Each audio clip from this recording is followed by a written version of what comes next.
Allez, dernière vidéo. Un projet complet. Une recherche avec Perplexity pour avoir des sources d'enfer et quelque chose de très précis. Une fois qu'on a toutes les sources, on les met dans le notebook LM. On va aller charger toutes les sources qu'on a trouvées ici. On va en faire des résumés pour générer un quiz. Et le quiz, on va l'utiliser comme base de source, comme source ici documentaire, pour créer un quiz interactif en assistant qu'on va utiliser ici et avec qui on va pouvoir poser des questions et analyser le niveau de performance de l'interlocuteur et lui donner des retours sur tout ce qu'il fait. Allez, dans l'ordre.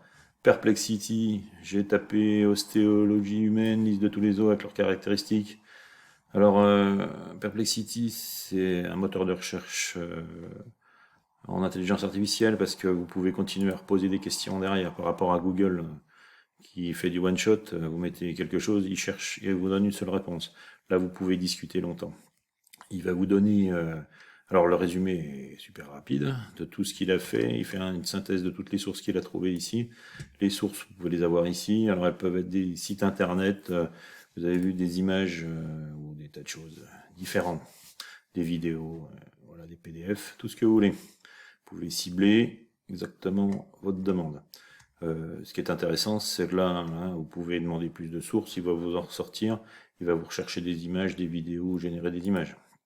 S'il va rechercher d'autres images, voilà, il va chercher d'autres vidéos, il va générer une image aussi.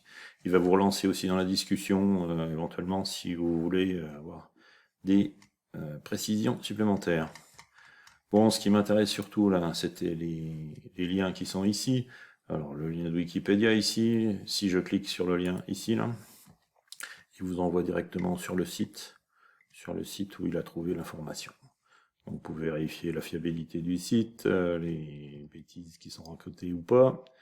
Voilà, vous avez tout de suite. Alors, ce qui est intéressant aussi, c'est que dans la synthèse qui est ici, là, à gauche, là, il va vous renvoyer, il va vous dire, hop, ici, je l'ai trouvé, cette information-là, je l'ai trouvée sur tel site. Il y a les numéros des sites voilà, sur lesquels il a trouvé des informations. Voilà, donc au niveau de la recherche en source, c'est pas mal. Il y a une gestion d'espace, il y a plein d'autres choses. Pas grave. Ok. Donc une autre façon de faire des recherches académiques. Pas mal à ce niveau-là. Une fois que j'ai tous mes sites qui sont ici, là, je vais me servir de Wikipédia, etc. J'ai envie de faire des synthèses de tout ça qui soit un peu plus évoluées que celle qui est ici et n'utiliser surtout que celle-ci. Donc là, je vais aller dans le Google le Notebook LM, là, c'est un outil qui est gratuit. Et puis, je vais mettre les sources. Alors, comment on ajoute des sources? Alors, le Google, là, il ne travaille que sur les sources que vous amenez. Il ne va pas sur Internet, ou seulement si vous lui amenez des URL. Donc, les sources que Google, le Notebook LM prend en charge. Tous vos documents Google Drive, les slides, voilà, tout ce que vous avez sur votre Drive. Ensuite, un site web, comme on va faire là actuellement là. Donc Perplexity m'a donné des liens, je vais les rentrer en lien comme source. Des vidéos YouTube, un texte collé ou plein d'autres styles de sources, des PDF, du texte, de l'audio. Donc j'apporte des sources, j'apporte un site web là, je mets son URL que j'ai récupéré dans Perplexity et je la mets dedans. J'ajoute les sources, quand je vais ajouter une source, je mets ici. Alors j'en prendrai au hasard, hop, ici. Alors dès que je rentre une source, il me fait un résumé rapide de la source et il me met toute l'information là qu'il a récupérée sur la source. Donc on sait exactement ce qu'on a rentré, liste voilà, sur Wikipédia. Il vous fait un résumé. Voilà. Alors si vous voulez des informations supplémentaires, les liens sont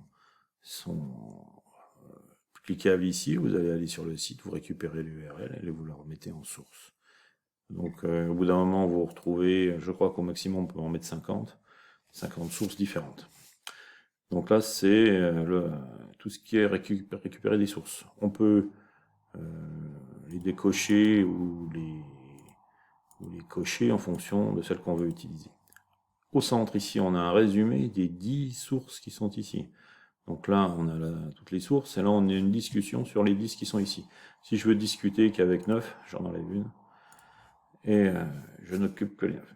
Donc là, maintenant, je peux poser des tas de questions. Fais-moi un résumé, etc. Il fait même des résumés audio. Il va vous faire une discussion entre deux personnes, là, un homme et une femme qui vont discuter sur le sujet. Le seul problème, c'est que c'est en anglais. C'est pas un problème, mais voilà, il faut connaître l'anglais. Voilà, donc là, je vais lui demander, fais-moi un résumé. Je peux lui demander en fait ce que je veux. Comme je travaille avec un moteur de recherche, donc il va faire pardon, je vais l'écrire faire. J'ai le clavier qui est coincé sur le bureau. Voilà, il va me faire donc le résumé ici. Ça me plaît pas, je me débrouille. Voilà, donc il me fait le résumé, il est à peine plus long. Alors ce qui est intéressant dans le résumé, ici par exemple, c'est la même chose que sur Perplexity, là. Si je vais sur la source 9, ici, là, il va me dire exactement, il va me reprendre exactement le texte qu'il a trouvé dans les sources. Donc on sait, quand il vous raconte quelque chose ici, il est capable de vous dire d'où est-ce que ça vient. Quand il y a 3 petits points, c'est qu'il y a d'autres sources qui sont disponibles pour dire la même chose. Voilà, donc après je pose des questions, je fais ce que je veux. Si je lui demande de faire un quiz de 120 questions par rapport à ça, ça lui pose aucun problème aussi. Quand j'ai fini, j'ai quelque chose qui m'intéresse, là j'ai un résumé, je peux l'enregistrer comme note. Alors c'est la dernière partie, ici dans le studio, on peut ajouter des notes. Toc, toc, toc, toc, en fonction des sujets.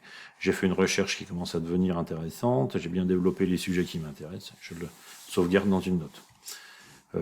Ça peut être un résumé complet, avec comment ça s'appelle, un glossaire par exemple.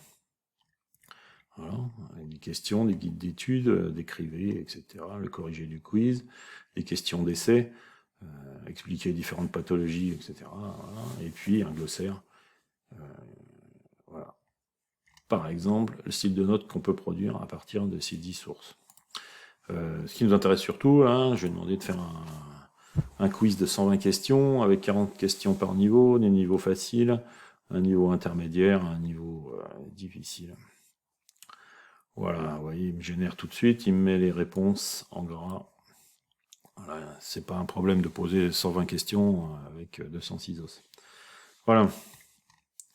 Donc ça m'intéresse. Moi, l'idée, c'était de faire un assistant. On pose des questions ici, là, et puis on va tester les connaissances en anatomie. Donc là, on va aller dans le créateur d'assistants. Je vous ai fait cadeau. C'est celui qu'on a utilisé dans la première partie, là. Vous retrouverez, je vous mettrai le lien dans le descriptif de la vidéo. Donc j'ai passé tous mes 120 questions en texte, j'ai fait un copier-coller là de ce qui est ici, j'ai copié et j'ai collé sur un texte, voilà. Et puis je l'ai mis en fichier joint au moment où je pose ma question dans l'assistant. Alors je lui dis ce que je veux des instructions qui génèrent un quiz en fonction du document joint qui s'appelle ostéotexte. Les bonnes réponses sont en gras. Voilà. Je veux que les questions soient choisies de manière progressive et en fonction des réussites ou des échecs du lecteur. Il y a 3 niveaux. Voilà. À la fin de l'opération, on donne le niveau et on donne les points forts et les points faibles par rapport à des zones qu'on maîtrise ou pas. Donc voilà, il me génère des instructions pour l'assistant. Voilà le déroulement de la conversation.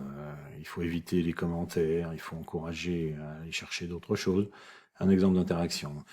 Je voulais que ça soit encore plus personnalisé, donc je lui ai dit que c'est destiné à des étudiants en STAPS par exemple, niveau licence, pour s'exercer. En cas d'erreur ou de réussite, il y a toujours une explication complémentaire. Donc voilà.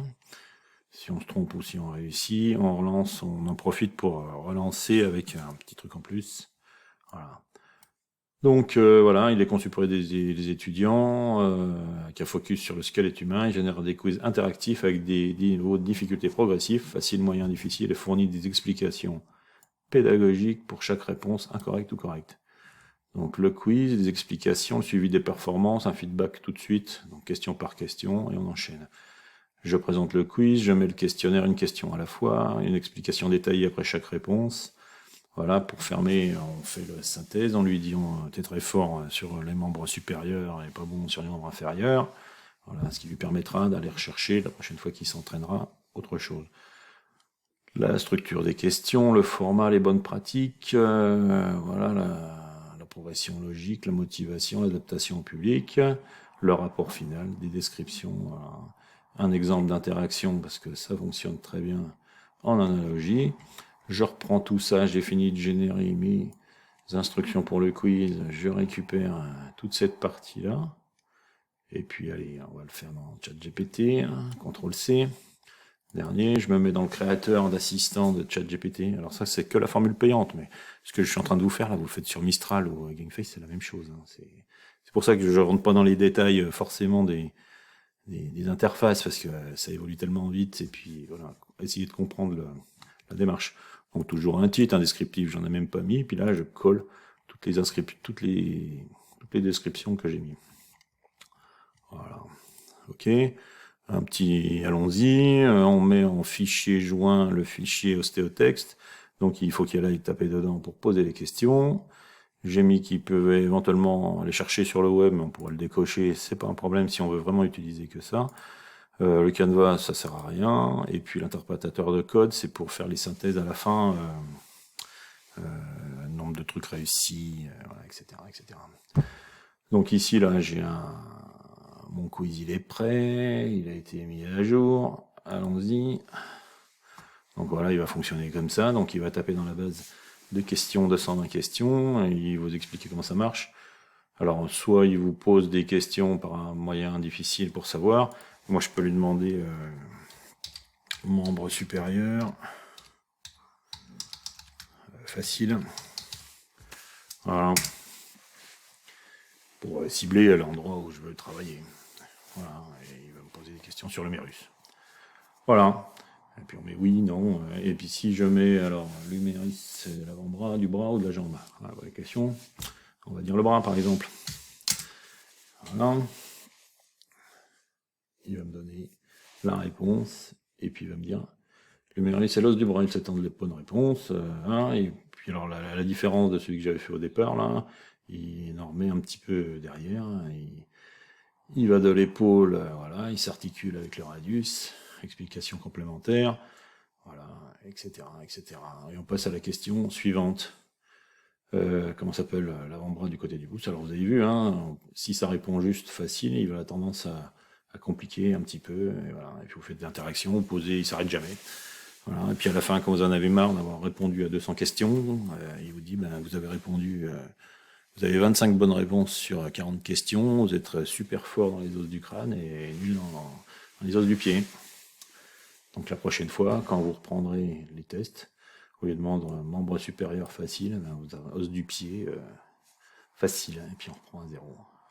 Bon voilà, allez en 13 minutes, comment on passe d'une recherche documentaire, une analyse pour générer des quiz, une analyse de documents ou de sources, et synthèse de sources, à une création d'assistant pour l'utiliser, pour se perfectionner dans un domaine.